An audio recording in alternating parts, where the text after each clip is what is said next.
escolheu o seguinte tema: não sou a mulher com quem você se casou. Você já ouviu essa expressão, Calil?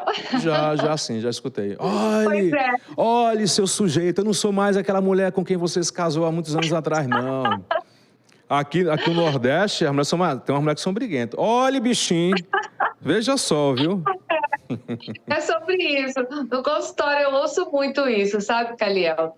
Então, a única coisa que a gente tem certeza na vida, Caliel, é a mudança. Tudo muda, né?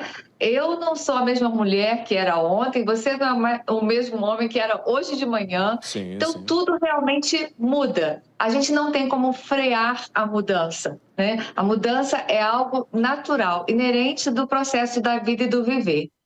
E vamos lá, vamos trazer isso para o casamento, né? Repara uma coisa, o casamento é um ritual de passagem, onde havia uma estrutura familiar, duas estruturas familiares, né? E a mulher é levada ao altar com seu pai e é entregue ao marido. O que significa isso? Ela pertencia àquela família. E a partir daquele momento, ela está constituindo uma nova família. Então, os pais do noivo e da noiva passam a ser parentes. E a família agora passa a ser o homem e a mulher. Por isso tem a despedida de solteiro, por isso tem todo esse ritual que, diante do sagrado e da sociedade, eles dizem sim para essa nova instituição, casamento, e para constituir esta nova família. Então, esse ritual de passagem, ele existe justamente para promover, deixar instituído a mudança. Houve uma mudança. Antes era de um jeito, agora a gente está de outro jeito. Ou seja, o papel social deste homem e desta mulher mudou. Papel é aquele lugar que define as pessoas nas relações sociais, certo? Então agora eles são marido e mulher. E começa aí todo um novo aprendizado. O fato de ter casado não significa que você já no dia seguinte já vai saber como é a vida de casado, né? Então, essa é uma coisa que vai sendo construída ao longo de muito tempo. E chega um determinado período, normalmente, né, Calhão, a tal crise dos 7 anos, que é muito comum, começam a haver problemas nesses relacionamentos. Por quê? Porque cada uma das partes mudou ao longo dessa convivência, certo? Eles passaram a aprender coisas novas diante da rotina, diante da vinda de filhos ou não. Enfim, essa questão de pagar as contas, a rotina que às vezes é muito maçante. Então, assim, ocorre uma mudança. Eu aprendi muita coisa nessa relação, o meu marido também. E muitas vezes, quando esses casais, ao longo desses primeiros 7 anos, né, dentro desse primeiro acordo que eles estabelecem, eles não dão conta de perceber que as coisas mudaram, eles mudaram, e precisa rever esse acordo. E muitas vezes é jogado na cara: você não é aquela pessoa com quem eu me casei. Claro que não é, né?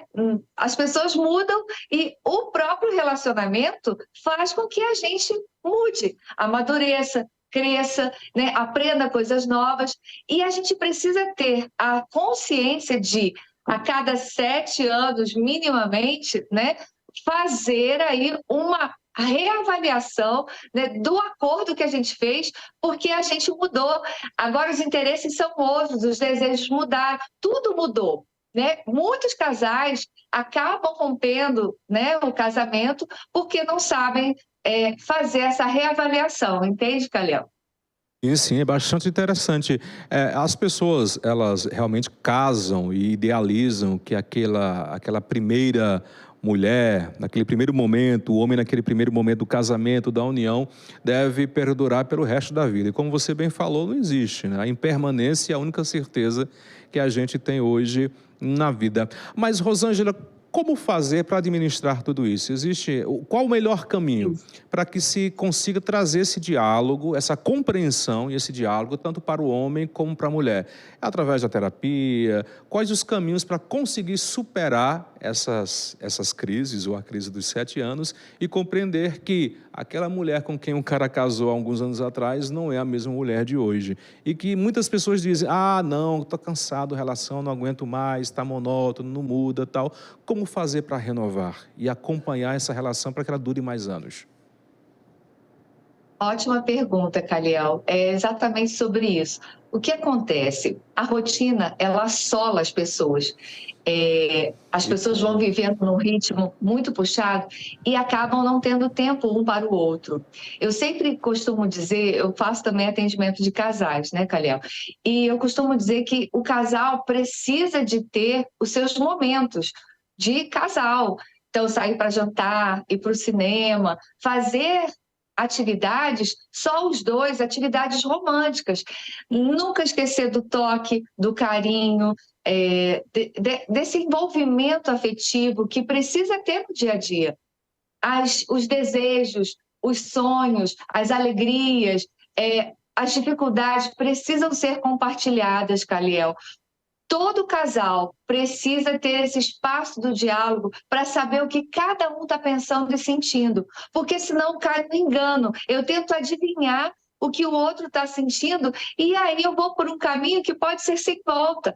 Então, falar, trocar, abrir espaço para expor os sentimentos, os pensamentos, né? Como você disse, a gente casa com expectativas idealizadas e o dia a dia mostra que isso vai modificando, que não é bem assim. A gente vai vendo o humano, né? O ser humano, real, que tem dificuldades, que tem defeito, e que vai esbarrar na nossa educação, a educação que cada um teve, com os costumes de cada um. Então, até acertar essas arestas e viver o encaixe, leva um tempo.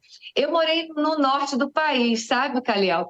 E lá a gente falava que quando um casal está em crise, ele precisa de rede. Porque quando os dois sentam na rede, a rede empurra um para perto do outro.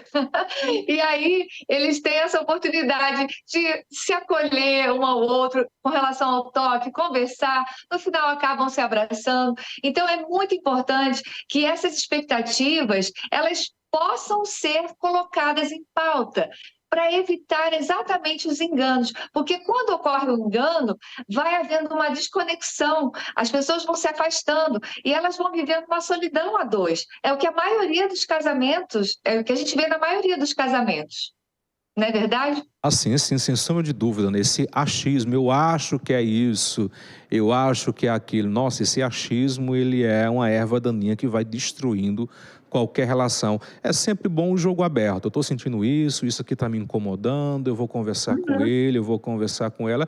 É jogar limpo, ser sincero e honesto, não é isso, Rosângela? Com certeza, Caliel. Eu sempre costumo dizer que o diálogo, ele salva qualquer relação. Não importa se é no casamento, é entre amigos, mãe e filho, pai e filho, enfim, parente, não importa. Quando a gente coloca o que sente e o outro, é importante que o outro tenha essa habilidade de acolher, né, discordar, dialogar, trocar, ouvir a opinião do outro. Quando a gente permite isso numa relação, a gente está, de fato, permitindo que algo ali expanda e a gente sai desse lugar das fantasias, dos enganos, para algo que é honesto, legítimo, e a gente pode entender o outro e aprender com o outro. A gente costuma ouvir, Caliel, que a vida é uma escola, mas Jung diz que o casamento é uma universidade, é um grande lugar de autoconhecimento, de aprendizado e, na teoria junguiana, o que a gente chama de processo de individuação. Quanto mais eu me relaciono com o outro, mais eu aprendo sobre mim, entende?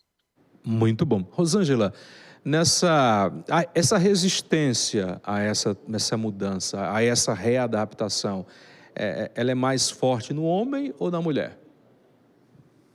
Caliel, eu penso que a mulher tem mais flexibilidade, na maioria das vezes, isso por experiência clínica. Os homens são mais resistentes. Alguns casos, né, eu não gosto nem de generalizar muito, mas assim, em alguns casos, sempre o homem projeta na mulher a mãe. E ele exige, muitas vezes, esse cuidado, esse olhar e esse amparo materno. E quando eles estão muito inconscientes nisso, eles não conseguem sair, sabe, Caliel? E isso ajuda, perdão, não ajuda, isso atrapalha um bocado a relação. Normalmente, as mulheres têm mais flexibilidade, mais maturidade, por conta de várias questões, psicanalíticas falando, né? A questão da castração, do complexo de Édipo. Então, assim, é mais fácil para a mulher ter flexibilidade. E o homem é mais rígido, na maioria das vezes, né, Calhau? Eu não gosto de fazer muito essa diferença, né? Polarizar muito, porque cada caso é sempre um caso, né? Entendi, entendi. Ô Rosângela, nesse processo todo de redescoberta, o casamento, na verdade, ele é é para ser, pelo menos, uma redescoberta constante e diária, de anos e anos, sempre redescobrindo, sempre novas facetas, porque todo mundo muda, tudo muda na vida. Você acha que muitos casamentos, se tivesse esse entendimento, dá para salvar muito casamento? Dá, Caliel. Existem duas coisas, né? Que é bem importante saber. A gente casa apaixonado. E a paixão, ela tem prazo de validade. Ela existe para ser transformada em amor.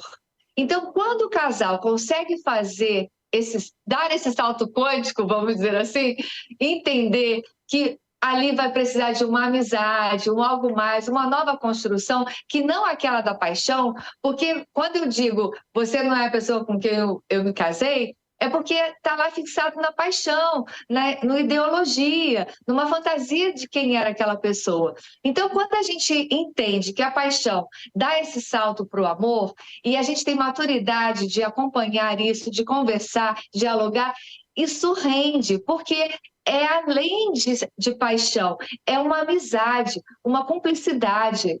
E tudo fica diferente, né, Caliel, quando a coisa vai por esse caminho.